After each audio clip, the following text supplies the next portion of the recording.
When was the last time you waited for something for so long na feeling mo never na itong darating? Faith check, si Propeta Habakuk ay nabuhay sa panahon na ang mga tao ng Diyos ay sinasaktan ng mas masasamang tao, at ito ay ang mga taga-Babylonia. Sabi niya sa aklat ng Habakuk chapter 2, Lord, bakit parang tahimik ka? Bakit hinahayaan mong magtagumpay ang masasama? Sumagot ang Diyos at ang sabi niya, Habakuk, isulat mo ang mga pangitain. Hindi pa panahon, pero mangyayari yan. Bagamat parang mabagal, hintayin mo. Kapag tayo ay nasa waiting season, natural ang mapagod. Natural ang makakaramdam ng panghihina ng loob.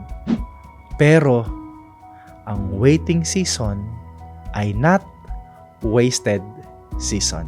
Kung wala pang sagot, tandaan mo na gumagawa ang Diyos ng paraan. Huwag kang magmadali dahil ang anumang hinog sa pilit, mapait ito sa panlasa. Pero ang hinog sa panahon ng Diyos, sigurado masarap at sagana.